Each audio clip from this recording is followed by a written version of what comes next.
Hi and welcome to the short movie where we're going to take a look at your uniform dashboard. Uniform dashboard is really important because it's what we see when we first look at the computer.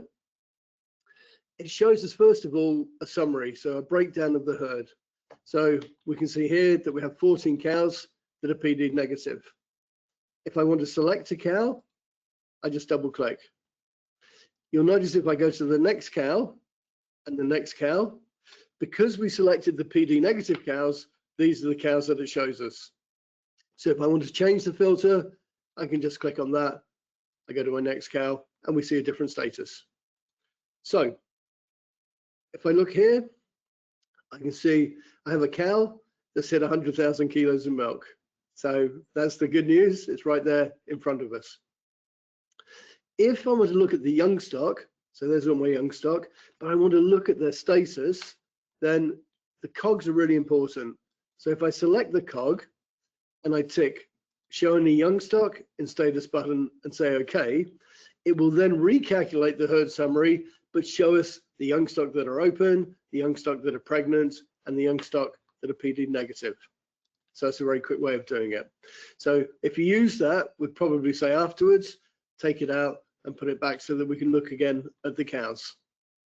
There's also a couple of other settings where we can tweak things. So for example, if a cow was barren and dry, so we've actually dried her off and she's barren, it will then show her if we tick this one on the barren tile.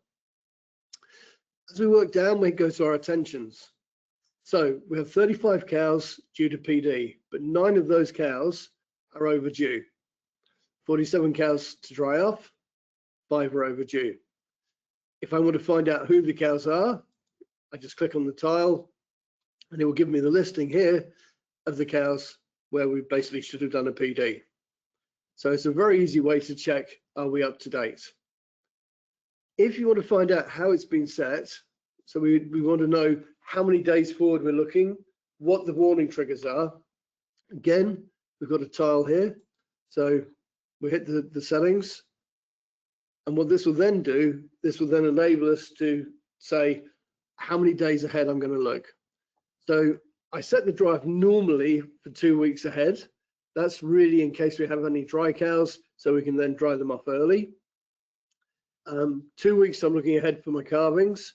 And you'll see here, these are the warning triggers. So if a cow goes more than 2 days over the expected calving date, we'll then get a warning. If you want to change any of that, so maybe we'll change that and we'll say if they go a day over, what you'll need to do then is click here, save the setting.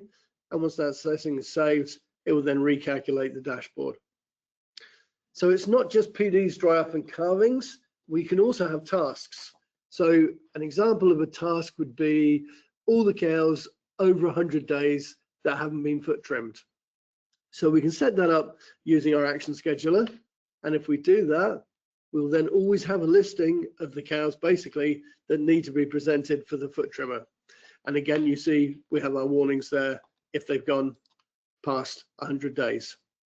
So once that action scheduler is set up, then it's just going to keep recalculating, so you always have up-to-date data. Next, we come to sensor information. So any cows with health attentions, ketosis warnings. The ketosis warning here, this is based really on the first 60 days of milk. You can change the settings in the combined action list, but it's really looking where the milk isn't going up as quickly as we'd expect, or the milk is dropping, indicating ketosis. So it's a very important section of the program, this, that you keep an eye on. We also have cows with low milk. So again, we can just go in and click on it. And 2 ways we can do it. We can look at the latest completed day against the 7-day average, or in this example, we can look at the average of the last 21 recordings and compare it with our latest. So here we see the cows with really big deviation, and then obviously we can just select that and then go into the cow record and dig deeper so that we can keep an eye on that animal. If we go across, then we have milk withdrawals, and then we have ketosis risk. So ketosis risk, that will be a report showing our dry cows where we think it could be a possibility based on a number of factors that they could have ketosis. after they've calved.